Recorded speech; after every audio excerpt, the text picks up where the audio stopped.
우리 같이 말씀 읽겠습니다. 에베소서 우리 1장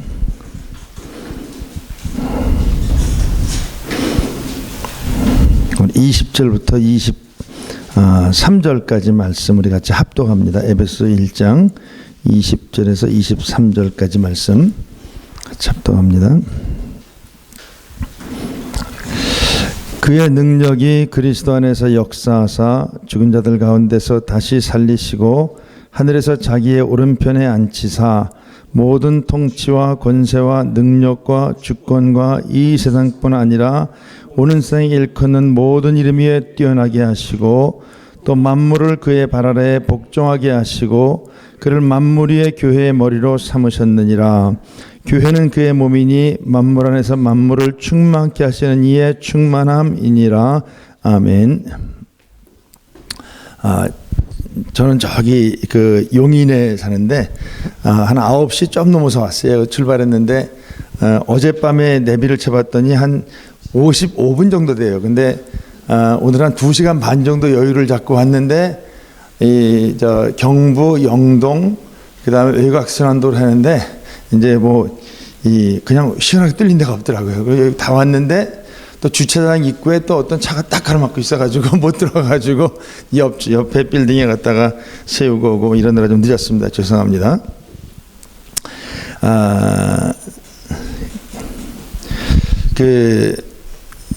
이제 윤동주라는 시인에 대해서 우리가 다 알죠. 제 기억에도 제가 이제 예수님 믿기 전에 이제 교과서에서 봤는데 참 맑고 그다음에 밝고 그리고 정말 진실한 사람이라는 그런 느낌을 받았어요. 근데 나중에 이제 예수님 믿고 그다음에 이렇게 보다 보니까 믿음의 사람이었고 그리고 이제 이 북간도의 그 용정에서 이제 교회를 통해서 성장했던 사람이고 믿음을 통해 성장했던 사람이에요. 근데 이제 이분이 28세에 이제 돌아가셨고 이제 여러 가지 그 상황들이 말해주는 게 이분이 그 일본 사람들의 그 생체 실험의 대상이 되어 가지고 이제 돌아가신 거 아닌가 이제 이렇게 생각들을 합니다.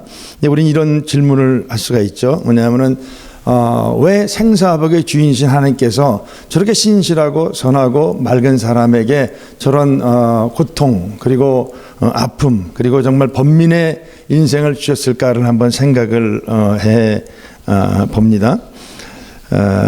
그리고 이제 이 윤동주 선생보다 조금 더 어린 세대죠. 이제 다니엘 세대를 보면은 신실한 사람이죠. 이제 우상을 거부하고 그 다음에 이제 사람이 우상이 되는 그런 것들을 거부하고 그래서 스스로 이제 고난의 길을 자초했던 이제 다니엘도 힘들게 살았어요. 참 힘들게 어렵게 그 과정을 이렇게 지나갑니다. 그리고 이제 그보다 좀 더 어린 사람들, 이제 우리 그 세월호 학생들이 2014년 4월 16일 그러니까 지금부터 5년여 전에 300여 명 되는 그 학생들이 이렇게 생명을 잃었어요. 저는 그 세월호의 많은 동영상 이렇게 뉴스 동영상들 중에서 제일 기억에 남는 것 중에 하나 뭐냐면은 이제 그 마지막에 이제 배가 막 이렇게 기울어 가는데 거의 한 80도 한 가까이 기울었는데 그 배 그 아래쪽에 객실에서 이제 아이들이 모여가지고 이제 기도하는 거예요. 손을 붙잡고 동그랗게 서가지고 기도하면서 그 선상 그 위에 가판 위에 있는 친구들을 지켜주시고 그리고 이제 자신들을 보호해달라고 이제 하나님께 간절히 기도하고 그리고 이제 아주 또렷한 목소리로 예수님의 이름으로 기도합니다 하면서 이제 그 기도를 이제 마치는 그 학생들의 모습이 이제 참 잊혀지지를 않아요. 근데 이제 그 학생들도 우리가 알다시피 이렇게 안타깝게 죽었어요. 이렇게요. 그러니까 이제 이런 질문을 합니다. 이제 하나님은 생사복의 주인이시고 그러신데 왜 윤동주 시인에게, 그 다음에 왜 다니엘 세대에게, 그리고 또 왜 우리 그 세월호 학생들에게 그런 안타까운 죽음, 그 다음에 애매한 고난을 당하게 하셨는가? 이제 이런 생각을 해봅니다.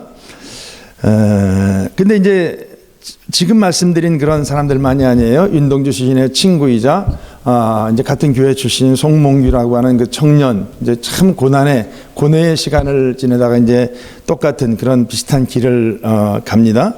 그리고 이제 이 상동교회에서 이제 이렇게 그 신앙생활했던 그 이준, 이상설 이런 많은 청년들 역시 이제 힘들게 살다가 힘들게 그들의 인생을 마칩니다. 그러니까 이제 이 청년들을 둘러싸고 있는 사회라고 하는 환경과 구조가 이제 그 청년들로 하여금 그런 어떤 고뇌의 시간, 고난의 시간, 그리고 희생당하는 그런 길을 벗어날 수 없게끔 하는 이제 어떤 그런 틀이 이렇게 돼버린 거죠.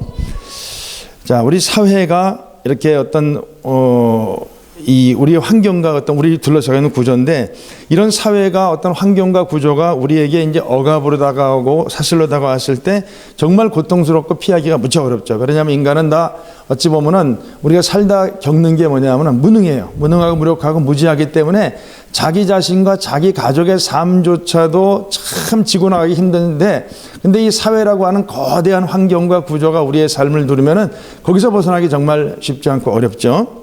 근데 이것만이 아니죠. 보이는 것만이 아니라 보이지 않는 영적 세계가 있죠. 우리가 이제 그 다니엘이 하나님께 간절히 기도했을 때 이제 하나님께서 응답 보내시는데 이제 바사국의 왕들이 이제 가로막았다 그랬어요. 이제 그러니까 보이지 않는 영적 세계, 정사와 권세와 이 어둠의 세상 주관자들과 하늘에 있는 악의 영들이라고 하는 에베소 6장에 말씀과 같이 이제 보이지 않는 영들, 이런 사회라고 하는 구조 환경, 그다음에 보이지 않는 영적인 세계들, 이런 속에서 우리가 살고 우리는 그 속에서 때로는 무척이나 힘든 그런 시기들을 지나갑니다. 자, 그런데 이제 좋은 소식이 왔어요. 예수님께서 이 땅에 오셨습니다. 오셔가지고 하시는 일마다 보이시는 게 뭐냐면은 모든 것이 그분의 이름 앞에 굴복한다는 거예요. 예수님 앞에는 죽음도, 병도, 귀신도, 만물도, 모든 피조세계가 예수님 앞에 이렇게 굴복을 합니다. 우리에게 보여주시는 것은 마지막에 사망을 이기시고 이제 부활하시고 승천하셔가지고 당신은 하늘과 땅에서, 그리고 지금 세상과 다음 세대에서 어떤 것도 그분의 권세 앞에 굴복하지 않을 수 없는 가장 높으신 왕이신 것을 예수님께서 당신의 3년의 공생애와 그리고 마지막에 죽으심과 부활하심을 통해서 우리들에게 보여주시고 이제 알려주십니다. 우리들의 기쁜 소식이죠. 예수님의 놀라우신 권세, 가장 높으신 그분의 권세가 있음을 알게 하십니다. 자, 우리가 이제 잘 아는 그 히말라야 산 중에 이제 부탄이라고 하는 나라가 있습니다.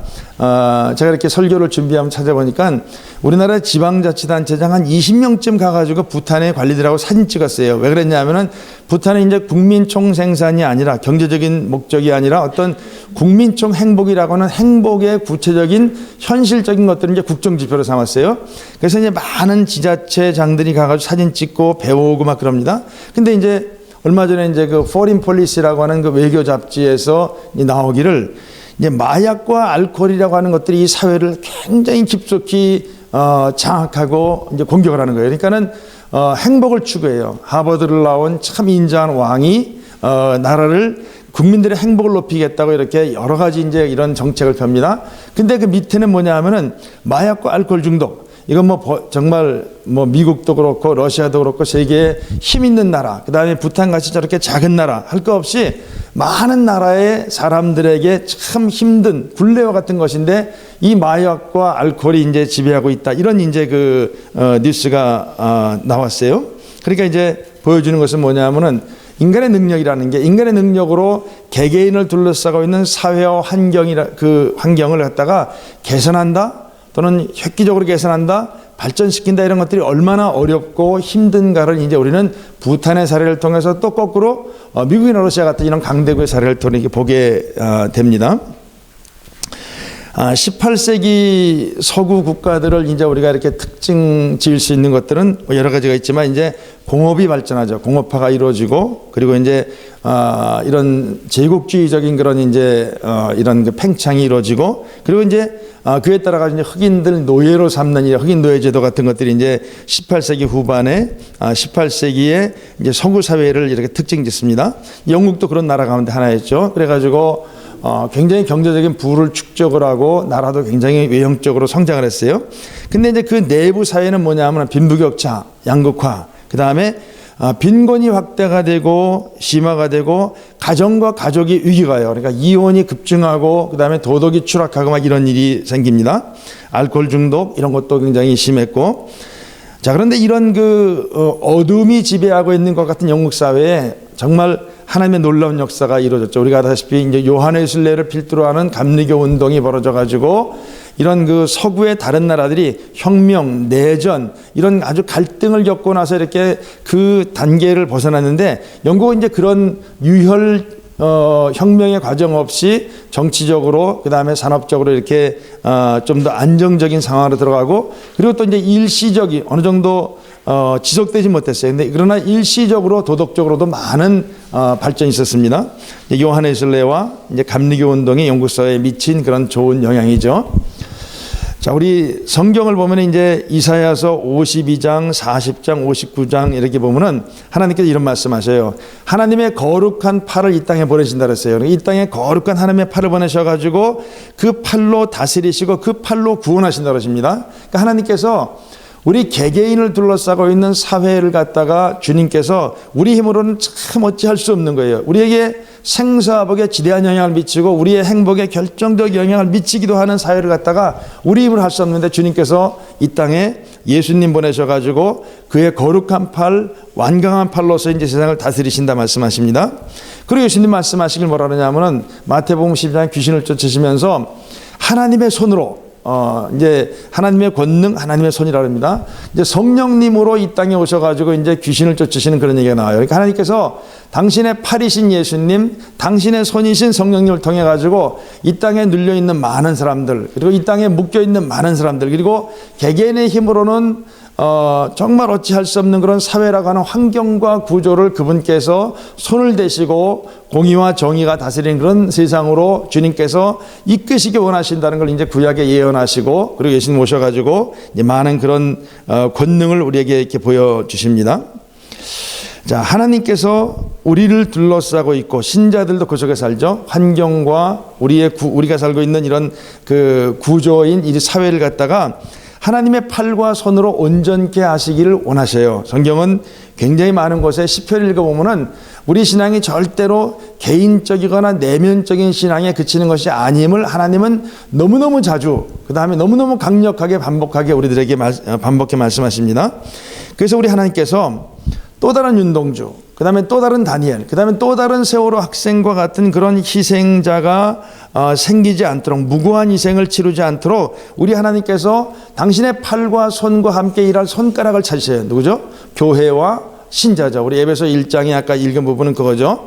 예수님 부활하셨습니다. 그리고 그분은 하나님의 보좌 우편에 앉으셔가지고 모든 것들, 하늘에 있는 것, 땅에 있는 것들 전부 다 그분의 이름 앞에 굴복하고 가장 높으신 권세와 지위를 가지셨는데 그분께서 만물을 다스리기 원하신다 그랬어요. 그리고 그 만물을 다스리시는데 만물 위에 예수 그리스도, 그리고 그 만물 위에 교회, 그러니까 주님께서 교회를 통해 가지고 만물에 하나님의 모든 충만하신 것으로 충만케 하기 원하신다고 우리가 읽은 에베소 1장 끝부분에 말씀합니다. 그러니까 주님은 참 포도나무이시고 그리고 주님의 머리이시고 그래서 우리 교회를 신자를 당신의 것으로 충만케 하셔가지고 생명과 빛과 소금과 향기로 충만케 하셔가지고 그걸 통해서 우리 교회와 신자를 통해 가지고 세상에 당신의 뜻을 이루시기 원하시고 당신의 그런 놀라우신 은혜를 전하기를 원하시는데 이제 로마서 8장에 보면 그런 말씀이 나오죠. 피조물이 고대하는 것은 바로 하나님의 아들들이 나타나는 것이다. 그러니까 피조물이 그동안 썩어짐의 종노릇하고 거기서 해방되어 가지고 하나님의 자녀들의 영광스러운 자유를 누리는 것, 이게 이제 피조물들이 외치는 바고 우리들에게 말하는 바인데 주님께서 우리들에게 이제 말씀하시는 것은 예수님께서 우리를 통해서 교회를 통해서 신자를 통해서 이 땅에 바로 그런 썩어짐의 종노릇하고 그 다음에 탄식하고 고통을 겪는 그런 모든 피조 세계에 주님의 생명과 주님의 빛을 주기를 원하신다는 것을 이제 에베소서도 그렇고 로마서도 그렇고 우리들에게 말씀하십니다. 자, 오랫동안 저도 이제 그런 생각을 가지고 믿었고 그런 생각을 가지고 이제 목회를 10여 년 전에 시작을 했어요. 뭐냐면은 영혼의 구원과 내세의 천국, 이제 이것이 우리의 신앙의 고유한 영역이고 그 다음에 이거는 우리의 신앙의 뭐 전부라고 말할 수는 없지만 절대적인 어떤 위치를 차지하고 있다고 생각을 했어요. 근데 우리의 영혼과 그다음에 영혼의 구원과 내세 천국에 입성하는 것, 이것이 이제 신앙의 영역에 속한다고 우리가 생각을 하면서 이제 뭐가 이제 거기서 빠졌냐면은 신자들이 힘겹게 살고 있고, 그 다음에 아까 뭐 세월호 사건이나 윤동주나 그 다음에 다니엘 얘기했지만, 우리 개개인의 신자를 둘러싸고 있는 이 사회라고 하는 환경과 구조를 갖다가 신앙의 영역에서 이렇게 배제했죠. 신앙의 영역에서 삭제했죠. 근데 이게 이제 복음주의라고 하는 이름 속에서 이제 그동안 이제 이 땅의 어떤 신앙을 지배했던 그런 모습이죠.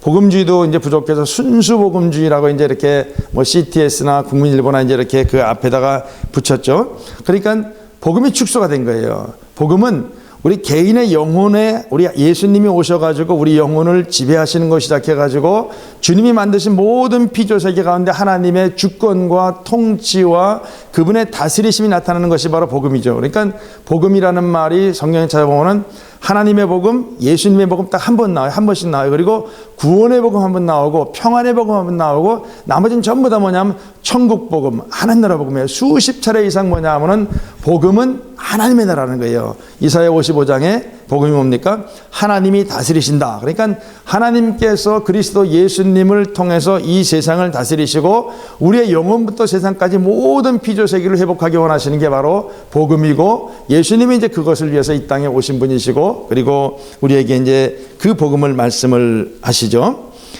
그래서 이렇게 복음이 축소가 됐었고, 그 다음에 복음이 현실을 이렇게 외면했었죠. 근데 우리가 이제 뉴 밀레니엄, 그러니까 2000년 넘어서고 나서부터 우리나라 교회에 이렇게 전혀 예상하지 않았던 일이 벌어졌어요. 무슨 얘기냐면은 이제 뉴라이트가 등장을 했죠. 그리고 이제 이어서 지금 이제 태극기 부대가 굉장히 이제 활발하게 활동을 합니다. 그러니까 그동안 이제 우리는 복음주의이기 때문에 영혼의 구원과 내세가 이제 신앙의 핵심 영역이다라고 얘기하고, 그 다음에 그것이 신앙의 전부다라고까지 강변했었는데, 이제 상황이 어떻게 변하면서 보니까 이런 세상에 여러 가지 이제 이런 직접적으로 이제 이렇게 관여를 하고, 지금은 아주 굉장히 뭐랄까요, 그냥 태극기 부대가 가지고 있는 영향력 중에서 이제 교회가 차지하고 있는 역할이 크죠. 그러니까 그동안 복음주의라는 이런 외피 속에서 이런 가려져 있던 생각들이 드러나 가지고 이제 뉴라이트나 또는 이제 태극기 부대를 통해 가지고 이제 이 교회가, 신자가 세상에 간섭을 하기 시작을 하고 세상에 이제 관여하기 시작하고, 그 다음에 하나님의 뜻은 이렇다라고 이제 말을 하기 시작합니다. 그러니까 이제 그게 옳고 그름을 떠나서, 그 다음에 그 지향이 옳고 그름을 떠나가지고, 그것은 어찌 보면 참 다행스러운 일이에요. 왜 다행스러운 일이냐 하면은 세상과 사회와 우리를 둘러싸는 환경과 구조가 우리 신앙하고 아무 상관없다고 생각을 했는데, 이게 어떻게 역사가 흐르고 사회가 변하다 보니까 이제 아니라는 거예요. 그러니까 그동안 이렇게 사회와 무관하게 떨어져 있던 신앙이 우리도 모르게 어느 사이에 벌써 이렇게 사회 속에 들어와 가지고 이 사회의 여러 가지 것들이 바로 하나님의 뜻을 이루는, 하나님이 뜻은 이렇다 저렇다 이렇게 말을 하는 이제 그런 상황으로 이렇게 변화가 되었죠. 자, 한 나라 또는 한 시대의 어떤 주류 신앙이 건강하고 성경적인지, 그리고 이제 얼마나 하나님께 합당한지는 사실은 교회만을 봐서는 몰라요. 그다음 신자만을 봐서는 몰라요. 무엇을 보고 알 수 있냐면은 교회를 둘러싸고 있는 사회가, 우리 교회가 몸담고 있는 사회가, 우리 둘러싸고 환경이 얼마나 하나님한테 합당한 것인가, 이제 그것을 보고 우리는 그 신앙이 과연 옳은 것인가, 하나님한테 합당한 것인가, 성경에 합치되는 것인가를 우리 이렇게 미루어 짐작을 할 수가 있죠. 그러니까 아무리 우리가 성경적으로 옳다, 우리가 정통이다라고 말할지라도 이제 노예제도가 사회적으로 공인되고 제도화된 것을 만약에 기독교 교회가 용인한다 그러면 그 신앙은 사실은 온전한 것이 아니고 건강한 것이 아니고 하나님 뜻에 전적으로 합당한 것이 아닐 수가 있는 거죠. 그러니까 우리가 이제 한 수십 년, 30년, 40년 전부터 이제 신자유주의가 세상을 휩쓸고, 그리고 이제 이런 빈부격차라든지 또는 양극화라든지 여러 가지 이런 사회적 문제가 이렇게 나오고 있죠. 근데 이제 그런 양극화, 그 다음에 빈부격차, 이런 것들의 배후인 신자유주의적인 시장주의를 갖다가 이제 어떤 신앙의 수호 대상으로 사니까 우리 기독교 신앙이 이런 자유, 경제활동의 자유, 그 다음에 이제 이런 그로 인한 어떤 양극화나 어떤 이런 빈부의 격차 문제, 이제 이런 것들이 이제 나오는데, 그런 그 시장의 자유를 갖다가 신앙의 수호 대상이라고 만약에 이제 믿고 이제 그것을 갖다 이제 신앙에 만약에 이렇게 이제 신앙적인 어떤 이런 가치로 추구한다 그러면 사실은 그것은 하나님의 공의에 반하는, 하나님의 공의에 어긋나는 사실은 그런 이 신앙이죠. 자, 우리가 이제 오늘 예수 운동이라고 하는 이름을 가지고 이제 모여가지고 이제 우리가 이렇게 심포지움을 이제 합니다. 교회와 신자가 해야 될 가장 높은, 그러니까 최상위의 신앙 운동은 사실은 예수 운동이죠. 그러냐면은 그동안 이제 기독교 역사를 보면은 이제 뭐 성령 운동도 근래에 있었고, 그 다음에 교회 성장 운동, 그 다음에 뭐 셀 운동, 제자 훈련, 많은 이런 운동이 있었습니다. 근데 그런 모든 운동은 전부 다 이 땅에 예수 그리스도께서 하시고자 하는 일을 이루기 위한 어떤 이런 부차적인 것이고 보조적인 것이고 그것에 필요한 것들이죠. 그래서 기독교 안에 있는 모든 운동, 있을 수 있는 모든 운동은 예수 운동을 위한 그 하위적인 운동, 그러니까 예수님이 하시고자 하는 일에 필요한 그런 어떤 도구로서의 이제 운동이 되는 것이 맞죠. 자, 근데 예수님의 운동은 하나님 나라 운동이에요. 예수 운동은. 자, 무슨 얘기냐면은 성경은 줄곧 예수님 얘기를 하죠. 우리 구약과 신약을 통틀어 가지고. 그런데 예수님께서는 3년의 공생의 시작과 끝과 중간에 시종일관 말씀하신 게 뭐냐면 하나님 나라 말씀하셔요. 그러니까 성경은 예수님을 말하고 예수님은 하나님 나라를 말해요. 그러니까 예수 운동이라 그러면 실질적으로 뭐냐면 하나님의 나라, 그분이 주권자시고 그분이 주인이시고 그분이 통치자시고 그분이 우리를 다스리신다고 하는 것이 뭐냐면 바로 하나님의 나라고, 하나님 나라 운동이라 봤을 때 예수 운동의 현실적으로는 하나님 나라 운동이죠. 주님의 통치가 우리 심령으로부터 땅끝까지 이르도록 하는 것이 바로 우리 예수 운동의 이런 현실적인 모습이죠.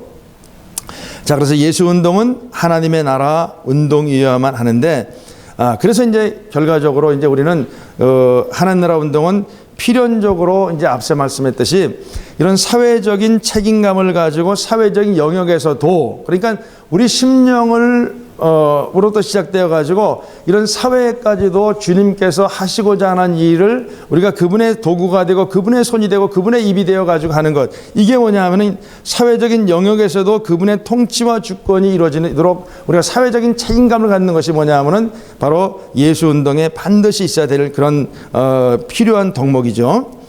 자, 어찌 보면은 그동안 이제 복음주의 또는 순수 복음주의라는 그 이름 아에 이렇게 우리 이제 영혼과 개개인과 교회를 둘러싸고 있는 환경이라고 말할 수 있는 사회를 어찌 보면은 마귀한테 너무 쉽게 내줬어요. 그러니까 우리 영역이 아니라고 말함으로 인해 가지고 세상이 점점 더 뭐냐면은 마귀가 손쉽게 장악을 하고 그 수중에 쥐고 점점 더 자기의 뜻대로 이렇게 변질시켜가는 이제 그런 우가 우리들에게 있었죠. 자, 우리 신자 개개인이 속해 있는 이 사회라고 하는 공동체가 무너지면은 그 속에 사는 신자는 아무리 우리가 이제 제일 처음 말했듯이 이렇게 이제 윤동주 시인이라든지 또는 다니엘이라든지 또는 세월호 학생이든지 간에 누구든지 간에 그 사회라고 하는 둘러싸고 있는 공동체가 만약에 하나님의 지배가 아니라 마귀의 지배에 들어가게 되면은 그 속에 있는 사람들은 남녀노소를 가리지 아니하고 신자 비신자를 가리지 아니하고 이제 고통을 겪을 수밖에 없고 애매한 희생을 치를 수밖에 없죠. 자, 그래서 하나님 나라의 아주 중요한 그 대상인 이 사회 안에서 사회적인 책임감을 가지고 그 다음에 정말 하나님의 나라의 가치를 실현하고자 하는 그런 예수 운동이 절실하게 요구돼요. 왜 그러냐 하면은 우리가 이제 이제 세월호 사건 때 이제 골든 타임 그런 얘기를 많이 했었고, 그 다음에 그 아주대학교의 이국정 교수가 이제 골든 아워라고 하는 이제 책을 써냈어요. 그거 뭐냐면은 주어진 시간, 그러니까 되살리고 회복하고 온전케 하기 위해 가지고는 제한된 시간밖에 없다는 거예요. 근데 그냥 제가 이제 개개 한 신자로서 그 다음에 또 한 사람의 이제 목회자로서 이제 내다봅니다. 우리에게 주어진 시간이 얼마나 있을까? 저는 참 되게 마음이 급하고 때로는 안타깝고 그래요. 왜 그러냐면은 나타나고 있는 열매와 증상들을 볼 때 굉장히 이 영적인 어떤 뭐랄까요? 이 질병이 우리 사회 속에 있고 우리 교회 안에 있는 이런 것들이 굉장히 중요한 거예요. 결코 가벼운 것이 아니고 그 다음에 결코 이렇게 간단한 것이 아니에요. 굉장히 그 영적 질병이 깊고 그 다음에 그로 인해 가지고 회복할 수 있는 그런 어떤 여력이 적고 그리고 우리한테 주어진 시간이 그렇게 많지 않고 이런 속에서 우리에게 주어진 시간 얼마 길 저는 그런 생각을 해요. 손봉호 장로가 참 정직하게 말해가지고 어떤 때는 참 이렇게 사람들한테 그냥 너무 좀 이빠른 소리 한다 그러죠. 근데 그분이 한 얘기가 저는 참 마음에 남아요. 뭐라 그러냐면은 한국교회가 변화될 수 있는가? 그분 얘기는 못한다는 거예요. 왜 그러냐면은 땅바닥에 떨어져 가지고 깨지기 직전까지는 절대로 변하지 않는다는 거예요. 그러니까 무슨 얘기냐면은 변화의 가능성도 적을 뿐만 아니라 우리에게 변화할 수 있는 시간도 얼마 안 된다는 거예요. 그래서 저는 우리에게 하나님께서 이런 말씀을 하신다고 생각을 해요. 뭐냐면은 우리의 믿음이 이런 관념적인 믿음 또는 이런 어떤 그동안 이렇게 복음주의라고 하는 틀 속에 있었던 이런 개인주의적인 믿음에서 벗어나 가지고 조금 더 이런 사회적인 어떤 이런 그 현상들을 정말 주님의 마음으로 하나님의 말씀을 중심으로 바라봄으로 말미암아 실천적인 대안들을 만들어내 가지고 그것을 우리 개인의 삶으로부터 시작돼 가지고 사회의 모든 영역 가운데 이렇게 좀 더 실천적으로 이제 이런 한국 교회의 구성원들이 따를 수 있는 그런 보다 적극적이고 실천적인 일들이 빨리 이루어져야 되지 않을까. 왜 그러냐면은 참 저는 이런 뭐 인터넷 이런 거 할 때 댓글 같은 거 안다는데 혹시 제 생각하고 좀 다르더라도 이해해 주세요. 이제 며칠 전에 우연히 동영상을 하나 봤는데 이제 청와대 앞에서 그 전광훈 목사를 지지하는 분들이 이제 철야를 하면서 이제 성가대 가운을 입고 막 거기서 이제 보혈 찬송을 부르면서 이렇게 그냥 막 대통령 물러나라 뭐 끌어내라 막 이런 이제 외침을 하는 걸 이렇게 이런 이동식 간이 트럭을 세워놓고 이제 하는 걸 봤어요. 그리고 이제 그 밑에 달려있는 이제 댓글들을 보는데, 정말 읽을 수가 없는 댓글들이에요. 무슨 얘기냐면은, 뭐 이제 그렇게 생각할 수도 있어요. 그렇게 생각할 수도 있는데, 문제는 뭐냐면은, 정말, 그동안 우리, 이제 예수님을 믿는 사람들이, 그 다음에 교회가 이런 사회 현실에 대해 가지고, 상식적이고, 그 다음에 합리적이고, 그 다음에 그보다 월등한 성경적인 어떤 이런, 사고를 하지 아니하고, 숙고를 하지 아니하고, 결과가 뭐냐면은 전혀 사회하고 소통할 수 없는, 그리고 합리적이지도 않고 성경적이지도 않은 이제 그런 어떤 견해와 생각들이 이제, 적지 않은 굉장히 많은 이제 크리스찬들의 마음 속에 생각 속에 그리고 이제 옮기는 글 속에 이렇게 있는 것을 우리는 쉽게 발견을 합니다. 자, 우리들에게 그만큼 우리들이 현재 어떤 입장에 처해 있는지를 이제 보여주는 하나의 그런 어떤 예라고 생각이 들어요. 자, 우리 주님께서 우리들에게 맡기신 사명은 뭐 정말 크고 그리고 영혼의 구원으로부터 시작해가지고 이 땅에 주님의 나라가 이루어지는데 우리가 아름답게 쓰이기를 주님이 원하시는데 우리에게 조금 더 사회라고 하는 우리가 개개인을 둘러싸는 환경을 바라보고 그리고 책임감을 가지고 정말 하나님 나라의 가치를 그 안에 이루는데 우리 개개인이 그리고 교회가 아름답게 쓰여서 우리 예수운동연대를 통해서 또한 주님께서 그와 같은 정말 귀한 일을 이루시기를 간절히 소망하고 갈망합니다. 기도합니다. 하나님 아버지, 우리에게 예수님을 알게 하시고 우리 예수님은 하늘과 땅의 주인이시고 그리고 모든 권세의 머리이신 것을 알게 하셨습니다. 주님이 지으신 모든 피조세계가 썩어짐의 종노릇을 고통 가운데 있는 것을 또한 봅니다. 우리 주님께서 우리를 사용하시고 또 교회를 사용하시고 이 땅의 신자들을 통해서 이 땅에 주님의 아름다운 나라를 이루시기를 원합니다. 오늘의 모든 순서가 하나님의 아름다운 뜻을 주님의 나라 이루는 아름다운 뜻을 이루는데 참으로 귀한 계기가 되기 원하며 예수님의 이름으로 기도했습니다. 아멘.